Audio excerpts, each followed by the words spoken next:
Diamond King. It's the Diamond King Podcast. It's the Diamond King Podcast.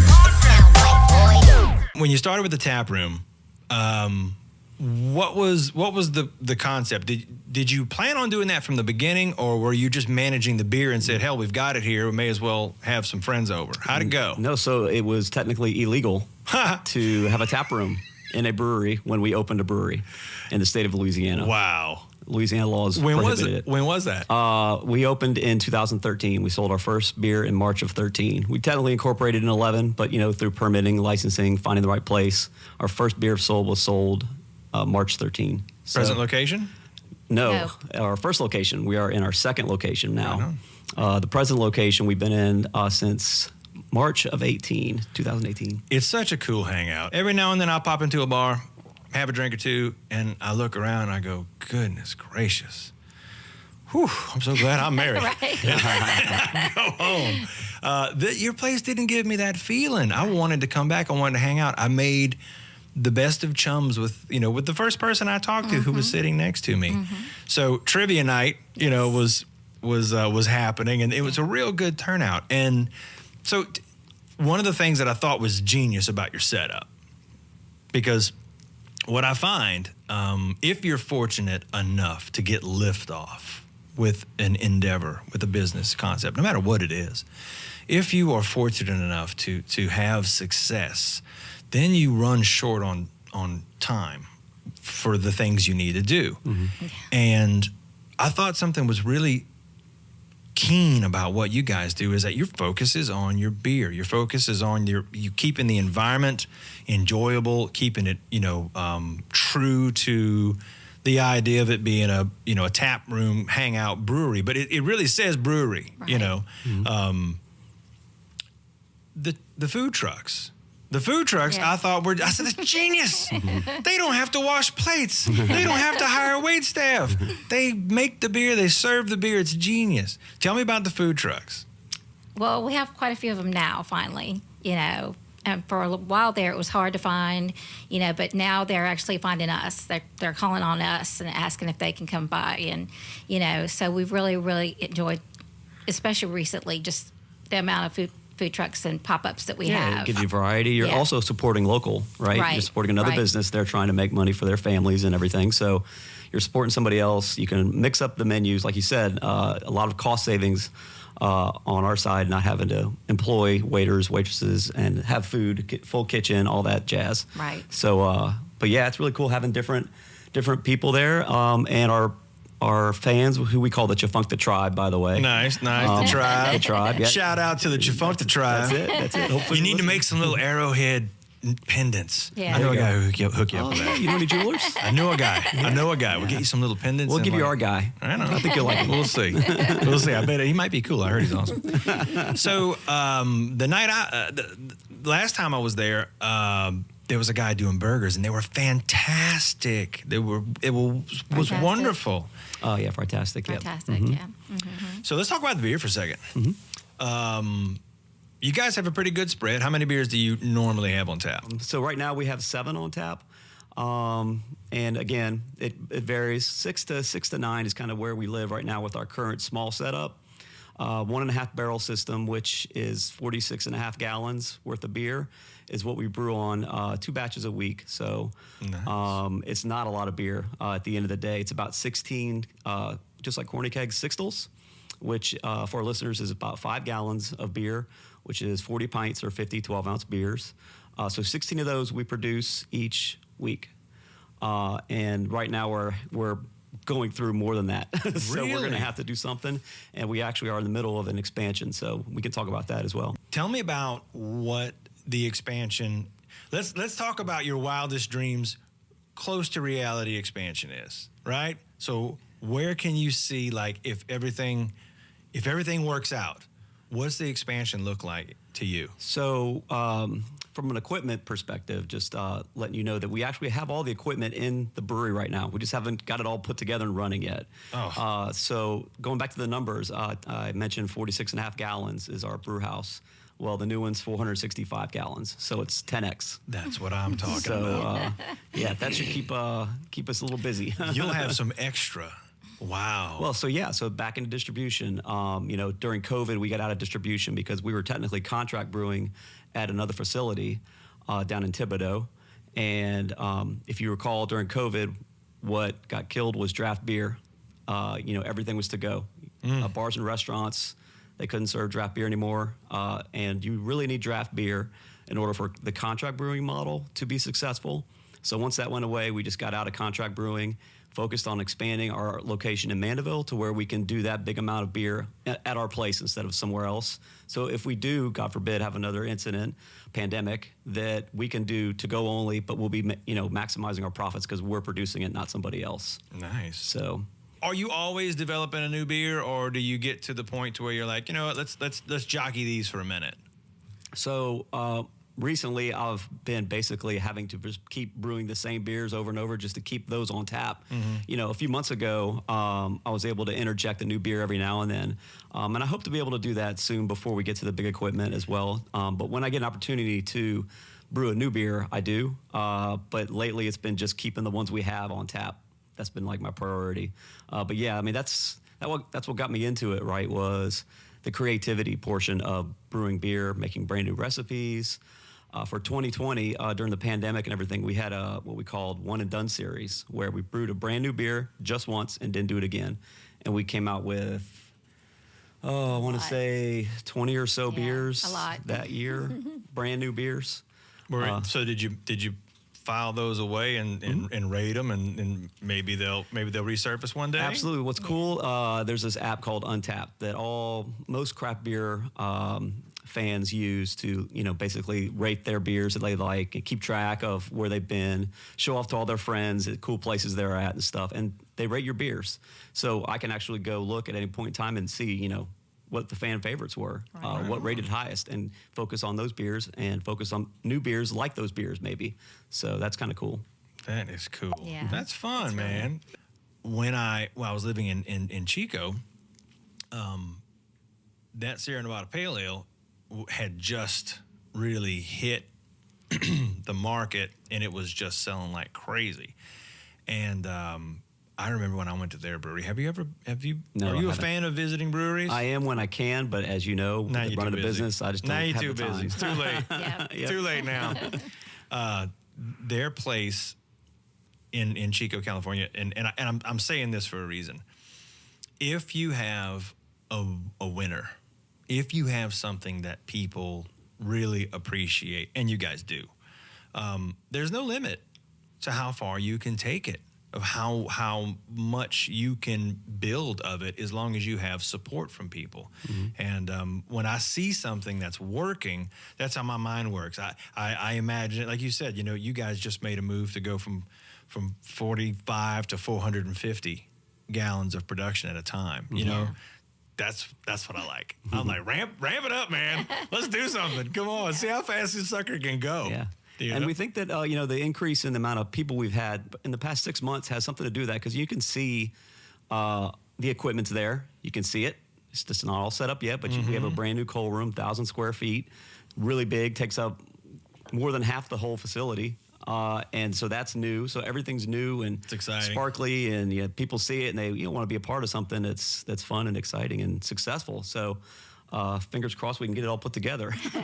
What do you think the timeline is realistically? What we've hit in the past month or so, 2 months, is relying on contractors to come build a couple rooms for us, and the difficulty in getting those people out there to do it, because everybody else is so busy, and it's not really a big job that we need right now, but like you said, unforeseen circumstances where we're waiting around for these rooms to be built for everything else to be done, because everything else is on hold because of that, right? I truly believe that is something that everyone is struggling with. I had an expansion planned for last year, and I canceled it because I couldn't get anybody interested, because everyone's building houses as fast as they can build them, and the market is kind of booming in real estate, and anybody who has the ability to do anything well anything, they're booked. Yeah. Everybody's Yep. booked. So you gotta get and wait, and it stinks. But I think a lot of people are struggling with this timeline stuff. And I mean, you'll work through it. You will. But I see now why you say it's hard. It's hard to say when, because now it's not on you. You're actually you're sort of dormant waiting. Right. That's tough. That's a tough spot. It is. But if they were to show up this week and finish what they needed to do, it's probably 6 weeks to 2 months worth of work that we have, putting all the piping in place and everything like that. All the electrical work we have to get done, and the steam piping and glycol runs and stuff like that. When you go into a brewery, you see all these pipes and hanging up in the rafters, going all over the place. All that stuff has to be done, right? So that's specific 90 work. days. Yeah, that's You can't just go hire some old boy to come help you with that. Right. I understand. yeah. Let's talk about reviews for a minute. So today we live in the information age, and everybody has a smartphone and a computer, and everyone can instantly represent themselves as an expert on any topic without credentials. Exactly. We have this in the jewelry industry, and I've noticed you guys have this in the beer field as well. And something that I do is if I notice someone's had a bad experience, if I get a bad Google review or I get a bad review of any kind, I always address it with the people. I either call them and say, hey, listen, there was a misunderstanding, or I don't think what you think happened, right. or listen, if it was an oversight, I'm sorry, we do make mistakes, we're human, and come on, let's work this out, But sometimes people come out with a review of your company or a review of your product, and it's just, if they say ugly things, it hurts. They don't know how much effort it takes to get to the point to where they can just flick you like that with a negative review. And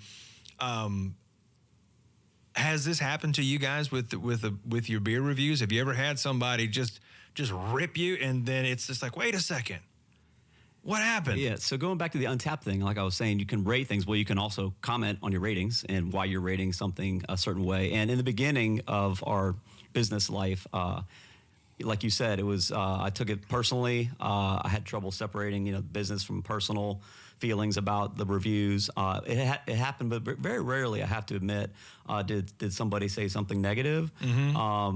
But you just had to, put it aside and move on from it. Now, if it's some negative experience at the brewery, we've only had maybe one or two. Yeah, not many like at you, all. we reached out to Yeah. them and apologize for anything that might have happened, or got more clarification on what was wrong. And to be honest with you, I really can't even remember what it was. It wasn't that big of a deal. Yeah. But just anybody can download this free app and go rate a beer and say something negative about it, and you just you don't know what those people's motives are. They could be working for a competitive brewery. A competing brewery. Or they just might feel some imaginary alliance with some other brewery, and you're not their team. Right. Right. Exactly. Right. And There's a lot of that. people can do anything they want. You don't have to. Again, that's what I said. That these people are not certified. They're not credentialed. They are not. And there's no platform from which they deserve to have such ability to review. I mean, it throw really in is the mix opinion. of them drinking the beer usually when they're rating it. So they could be soused. intoxicated. Yes. And then Let me tell you about that brewery. Yeah.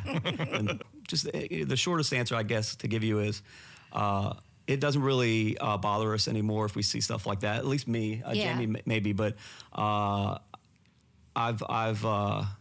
and I know I make a good beer. I try to at least, and I know that the vast majority of people enjoy our beer. They keep coming to get our beer, and you focus on the positives and all the good things that people say about you, and you really can't worry too much about any negative reactions out there. So you got to be true to yourself. There's a couple of ways to do it. You can produce what you like to produce, and then let those around you who enjoy it come and enjoy it. And let them take it or leave it. You can. Me personally, I've never had I've never had that approach. I've always had to do what people were willing to pay me for. So if someone comes to me and says they want something, if I hear it a few times, it goes on the short list. Right. And then I'm like, okay, well, let me think about this. You know what I mean? And I kind of work through it, you know. And I know you have to do some give and take. You know, it's business. It's not self-expression. Right. You know, you have to figure out a way to make. You got to find balance in everything, I think, and that's what I really enjoy about having these kinds of interactions. Is that, you know, what makes you feel like you're succeeding, you know, outside of money, and money is important, but it's true that it's not everything. Right. It's terrible when you don't have any. I've done that. I don't want to do that again. But but if you have some financial success, it's certainly not. You just don't arrive in the happy box. You know what I mean? Happiness is finding things that bring you a sense of purpose. You know, I think there's a lot of value in thinking of it that way. You know, and when you have a sense of purpose for developing your product and what it is, you know, that you do sell to make your living, there's some great catharsis in that. You know what I mean? Am I being too philosophical, No, or are you following me? I'm definitely following you, and there's definitely some truth to that with me. But my driver for the brewery has always been generationally, you know, down the line, I want my kids, my grandkids, their kids to have something that they could possibly take pride in, you know, be passionate about, enjoy doing every day like I enjoy doing. Because when I leave this earth, I want that something to be here left from me, right? And that, you know, basically would be something that they could do. So I'm giving them the opportunity. They don't have to. One of my sons, we have 4 boys. One of my sons is the assistant brewer. He helps me brew each week. But the other ones right now really aren't involved at the brewery. They're doing school and other stuff like that. So we'll see what happens. But that, you know, that's been one of my main drivers. Is, you know, it's just setting up my family and their families and their families and their families for years to come after I'm gone. So that's really been one of the main drivers, and do something that I'm passionate about, right? Sure. I knew with the 4 boys, like you're talking about financially, that I wasn't retiring anytime young, right? So I was like, well, I better start doing something that I enjoy doing every day, and that I can do as I get older. You know, younger folks can come in and do the muscle jobs, you know, but I can still be involved with the brewery every day, and be passionate about it. And then in my mind, that'll be retirement for me. So, you know, it's a craft beer family to a certain point, because when you walk down a aisle at a store and look at all the beer on that aisle, the percentage of beer on that aisle that is craft beer is still relatively small compared to just all the cases of Budweiser, Bud Light, Miller Lite, you know, all those other things. And then the ones that are marketed as craft beers and aren't. Right. So then you go, okay, so let's just focus on that craft beer section. Okay, now look at what's local, and that section's even smaller, right? What's like from this city, or the, you know, within 100 miles, and that's even smaller. So we were actually the 7th brewery to open in the state of Louisiana. So there was only 6 other breweries at the time we opened. Yeah. Wow. And now they're in the 40s. Okay, so wow, holy smokes! Yes. Say that again. Yeah. They're in the 40s They're now. in the 40s and now. that's in the last 10 years? No, that's in the last. We opened in 13. Remember, so that's in the last 9 maybe years. 6 years, Yeah, 7 years. 6, It's 7 when years. the laws changed allowing the tap room. Remember, I told you in the beginning we couldn't even sell it in the tap room because it was against the law. Right. When that law finally changed, then all of a sudden the brewery model in Louisiana became a much more attractive business model for investors, for people that wanted to go into it. Yeah. Before then, it was like, yeah, you're not going to make that much money, and if you can only distribute your beer, you can't have a tap room. You know, with the money you can make in a tap room, okay, now we could actually pull a brewery thing off. So that's when the floodgates opened, if you will, and you know, all these breweries started showing up. Like in New Orleans, I mean, there's, you know, all these breweries you can go to in New Orleans now that were never there because you couldn't have a tap room. So that was the big change. I think that was 15, Yeah. 16 when that changed, 2016. So that's interesting. I didn't realize that. That's cool stuff. Yep. Yeah, 7 to 40 yeah. in a period of just a few years. Yeah. Wow. Yeah. So back, you know, competitively speaking, you know, we all kind of help each other out. My friends at Gnarly Barley, Zach and Carrie, we kind of both went into business at the same time.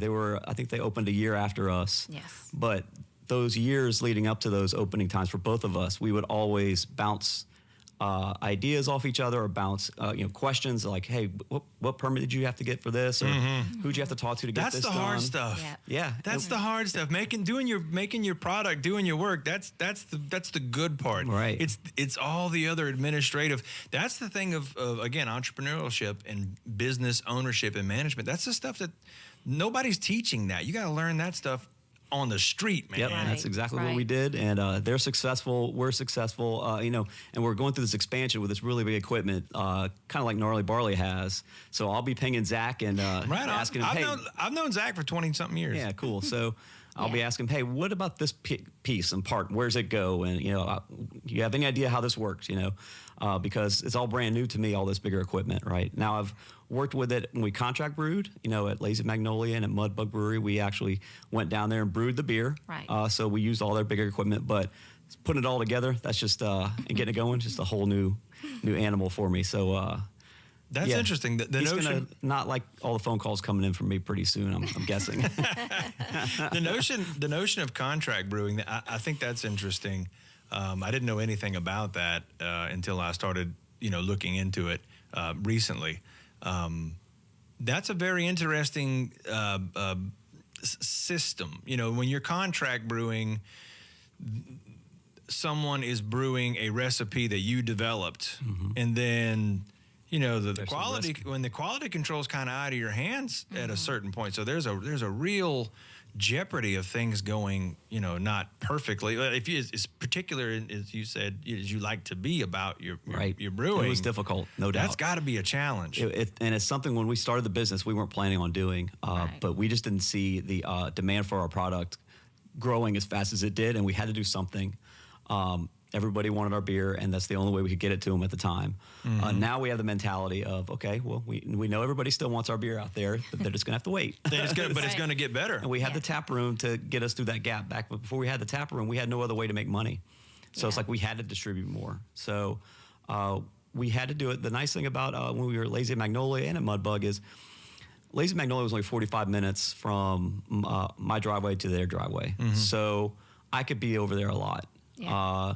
I had to take time off from work to do it, vacation days, unfortunately. So, but who goes on vacation anymore, right? Being dedicated to your work and giving it your all is the root, I think, of most family businesses. That like the term family business comes up a lot, and it's been coming up a lot on this podcast because the type of people that I have been talking to have all really strove. Is that a word? The past tense of strive? We'll take it.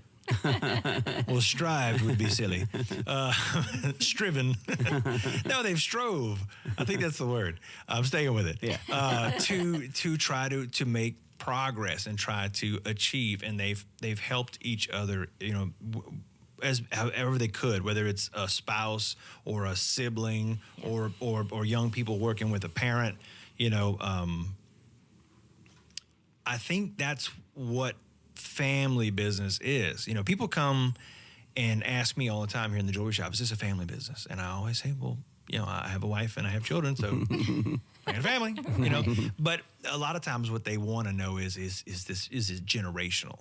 And as soon as you say, yeah, if it is, it's like they want to take something from you. Well, you didn't build it on your own. Yeah. It's and that might not be all the ways, but a lot of people they want to know enough to in some way.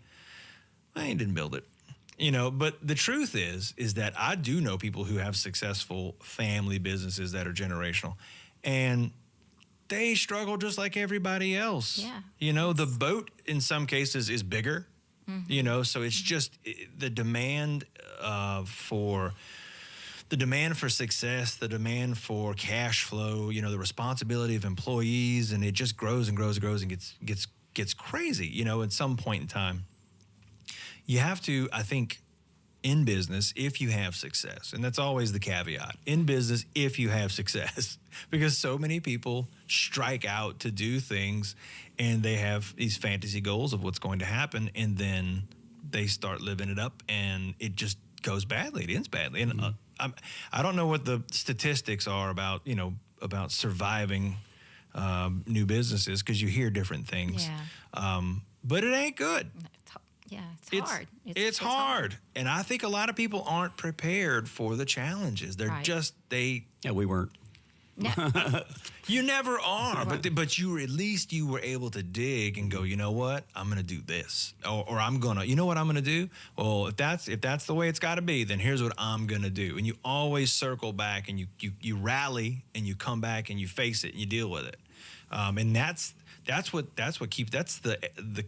the common thing that keeps coming up between when I'm comparing my business and my experiences to someone else's business and their experiences. That's the thing that keeps coming up, is that you have to regroup, and you have to, and if you can circle yourself with your family, that's it. You're doing it. That's family business. Mm-hmm. That's whether you do it for generations, or you do it for 20 years or 10 years or 5, doesn't matter. There's I don't know, there's something greatly valuable in that to me. Mm-hmm. Something beyond money. Yeah, so Yeah, it's kind of for sure. cool talking about my son that helps me brew. How old is he? He's 22, and when he first started helping, we kind of felt like, oh, he's just doing what he was told, and I told him I needed help, so he helped. But over time, I don't want to say he's been doing it 3 years now. Yeah. Over time, he started taking ownership in what he was doing and taking pride in hanging out at the brewery and hearing people talk how much they love the beer. Yeah. And we even wound up naming a beer after him. His name is Jake, and we call him Jake the Snake every now and then, right? So we called a beer Snake Eyes. And we also did an Imperial version of that, Imperial Snake Eyes. And he was so proud. so proud of it. He posted on social media with him holding up like the sign and everything. Yeah. And, he not brags, but he's 22, right? I'm so with you. he's, I get it. He's super proud of it. And so there's your example of family business, if you will. He's basically having some of the feelings that I had, when we first gave out our beers to people at Beer Fest for free, and they're like, "Oh, I love this beer," but you never know until you have to pay for it how much they love it. That's right. Everybody's your friend when it's free. Right. We debuted at the Barley Oak, and it was Yeah. one of the most nerve-wracking evenings for me. The beginning of the evening, It was. because that was the first time I was charging for beer. Right? I mean, I had given away so much beer up to that point because I legally couldn't sell beer, and everybody loved it, but I just didn't know until they pulled out their wallet and started That's spending their right. money. Right. And, lots of family and friends there, obviously. So I knew they were all going to get like a beer or two, but they just kept ordering more and more. Nice. So that's when you kind of knew, or when I Yeah. kind of knew, I might have something here. I think that all this hard work paid off. To me, that was the most important part. Make the good beer first. Everything else around it, everything that surrounds it, the tap room, what you do at the tap room, all that other stuff is fluff that just kind of all comes naturally when the beer is good. All right. So that's what I focus on. Nice. They showed me the POS at the end of the night, the point of sale system. Yeah. And The other POS. not everybody knows what a POS is. Not me. They drug him out of the closet. There he is. Show me the POS. That's him. He Show didn't his pay, face. He didn't pay his tab. No, point of sale. They showed the And the numbers on the beers they sold, and we debuted 2 beers, which is the ones we came out with from the beginning, and we still have on tap today at the brewery. Old 504 vanilla coffee porter that Jamie's helped develop the recipe. If I wasn't here, she said she would do it all by herself. Nice. No, but an Imperial IPA, which is the one that I kind of enjoyed brewing as a home brewer. So those are the 2 beers we had: a vanilla coffee porter and IPA, and those numbers were like 230 pints of one and 235 pints of the other. And then the very next beer sold was at 12, was it? 8? Yeah. It's ridiculous. That's amazing. Yeah. That's amazing. And what's your average day of the week? You mean the average time? The average time frame for the day of the week? 5 o'clock. 5 o'clock Yeah. till 9? Yep, till 9. So I thought that was interesting. You open for a couple of hours. It's time for a beer, then go home. Right. You know what I mean? It doesn't have that bar experience. No, You know, not at it's about going and having a beer and hanging out and Right. enjoying a beer, and everybody goes home before it gets ugly. And that's Monday through Thursday. All right. Yeah. So, and we didn't go to 7 days a week until COVID hit. COVID hit, When COVID right. hit, it's like we just got to be open as much as possible right now and try to generate as much revenue as possible to stay alive. And, right. So and the people, the doctors and the ICU, nurses and the staff. I mean, we did a promotion where people would come in and buy a crowler for a first responder, and so it was great. But the problem was that like they weren't getting off at a certain time. Mm-hmm. So that's why we went to 7 days a week, so that we could not only generate more money, but so that they could come by and grab that crowler that somebody paid for. Nice. So That's- it was that's- important for us to support them. That is a beautiful sentiment. yeah, that was cool. And we actually put up on our wall Post-it notes Yeah, for they're every still crowler there. that was sold. It's still there. They're faded. But we would have the first responders, nurses, doctors, whoever was, getting those crowlers for free. We would have them sign their name and where they worked on these Post-it notes. So you can go today at the brewery, go look at all these signatures from all these people during That's COVID. cool. Yeah, Yeah, it's that really basically neat. total strangers bought them beer, which is really cool.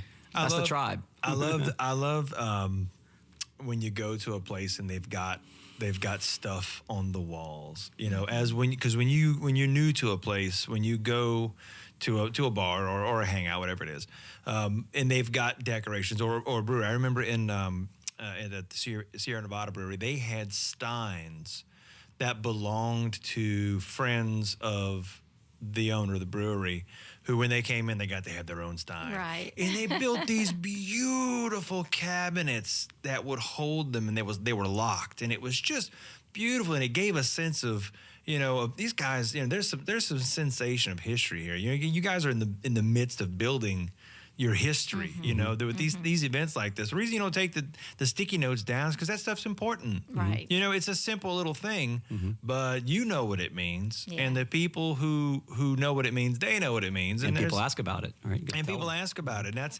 something so simple can become a symbol of such a serious event or a impactful time in your life. Something so simple. Yeah. Yeah. Very cool. You're right. To tell our story, when he started researching about, opening up a brewery, we didn't realize, I guess back then, because we were number 7, that there would be so many more now, which is exciting, I mean, every chance we do get, like if we go to New Orleans, we have to try, seek out a brewery and check them out, and some of them we've got, like when we went to Florida, we think, oh, this is a great idea that they're Pick the up way on they do their ideas, flights, stuff like that. So it's really interesting, to see how other breweries do Oh yeah. differently from us. like a water bottle, Yeah. a cooler, water cooler. Yeah. We saw that in Florida, like she just mentioned, Yeah. and we're like, well, we should do that because we used to sell bottled water, right? Right. And so, always getting bottled water, charging $1, having to make sure we had inventory when it's really hot, running out. Oh, somebody's got to run to the store. For the customer's experience, why don't we just get a water cooler? Yeah. They can go get however much water they want throughout the night. Yep. And it's, customer experience gets a little bit better because we liked it when we saw it. So that's Yeah. kind of things we pick up on when we visit other breweries. Right. That's good business. Yeah. Business personship. I believe in that. Right. I go to jewelry shops all the time. I love it. I love seeing what other people are doing, and not in an overly competitive way either. No, I'm but like, yeah. sometimes I pick up on new ideas, and sometimes I'm reminded of things that I shouldn't do. I'm like, oh well. Yeah, Yeah. we're not doing that. Yeah. That's no good. Yeah. And you got to wonder who comes into your store that owns a brewery. I mean, owns a liquor, A jewelry shop? Yeah, a jewelry shop. So I've had quite a few over the years come in, and what's funny? I usually can sniff them. Oh, really? Oh yeah. So oh yeah. So you think the other owners can sniff you when you walk in? No, because I always announce myself. I would never be such an asshole is to go into somebody's jewelry store and pretend to be a customer and waste their sales staff time. Yeah. It's go in there and waste their resources and pretend like I'm a Right. mystery shopper. That's a jerk face thing to do. Right, I right. never do that. When I go to a jewelry store, the first thing I do is I announce myself. I tell them who they are, who I am, where I'm from, and I give them my business card. And then I say, I love jewelry stores. I'm in the business. And whenever I'm in town, my wife and I just did it in Raleigh a couple of months ago. We were in Raleigh and we hopped around and we went to 4 or 5. We went to go see a concert and we were there. We had a half a day to kill. we went and toured jewelry shops. Yeah. And some of them were great, and some of them they were like, man, you buy something or leave, right? But some of them were just so gracious, and they wanted to talk. And, you know, it was a really good experience, you know. But I've had people come in over the years, and they, you know, some of them pretend to be clients, and I'm like, what gives? I know you. It's not that. It's that, you know what? When somebody comes into my shop and they're looking for a piece of jewelry, I'm very sensitive to them. My attention is fully focused on them. You know, when we're having this interaction here, you know, I'm listening to you, but I'm also thinking of what I could ask you next, or what I could say, or I'm formulating a response or something like that. I do something very different when I'm selling, as they call it. It's kind of a dirty word to call it, but when somebody comes into the jewelry shop, I focus very, very keenly on them. Jamie can attest to that. Sure. It's because I'm like, okay, and I'm going through a checklist, and so I'm thinking to myself, what can I help this person? Do I have what this person needs? Am I going to be, if I don't, can I get it? And what's it going to take? Ultimately, I always circle back is, what does this person need? Right. And once I discover your need, then I can be of assistance. And so as a result, I'm very, very sensitive, and I pay a close attention. It is one of my greatest, you know, as a salesman, it is one of my greatest skills, is that I really do intently listen. Right. I listen to the You have customers to. when they come in and say, "Oh man, I really love that beer you did. When are you going to brew it again?" Get that all the time. So Yeah, I have all to the like try time. to squeeze things in when I can, because I know people like them, and you know, it gives them kind of a sense of ownership too, right? Like they're contributing to what you have for sale. Right.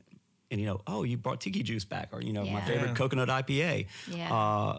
Yeah, because amazing. you mentioned it. Yeah, So- well, it's foolish not to listen Oh, to yeah, people, and absolutely. a lot of people get this. I think the word is hubris. They start to believe everything they think, and it happens to people once they get a little success, because success and popularity, it affects the ego very strongly. And so whether you have a lot of people who know you or recognize you, or you're making a lot of money, sometimes that can be a little poisonous. It's not really good for the psyche to have this. Too much popularity is bad for you. Too much money at one time is not good. It might feel good to look at your bank account, but it's not good for you in other ways. Right. And so I've seen a lot of people that sort of struggle with this. They live in this false sense of reality, in that their theories are never challenged. So if you had a trust fund, right, and maybe I'm a little jealous because I don't have a trust fund, but if one did, and because I have known people who have had this, you know, mass of money falls out of the sky. Yeah. What happens after that? You know, you have now untested theories running amok, because now your bills are paid. So you could think that the sky is green, and you could believe anything you want, because as long as all your bills are paid and you never have to come up against reality, well, what's gonna happen to you? What's gonna happen to your sense of judgment at that point, you know? And maybe with business, it's that ability to check yourself, you know, check your ego, and listen to the customers, no matter how much success you have. Always important, Oh, I yeah. think, for sure. And I've heard this echoed from a lot of people, saying how important it is. They have like a little one business owner I talked to this day, and their business has been in place since the 40s.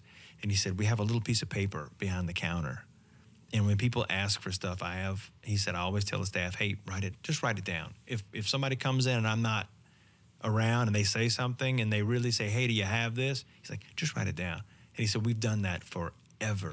And they still are looking at that little sheet and going, well, you know what we could do? Maybe we could do some of this, you know? And Yeah. such a humble little simple thing to do, but to listen. A lot of people get to the point to where they stop doing that. Yeah. Yeah. Well, I okay. don't think we'll ever do that.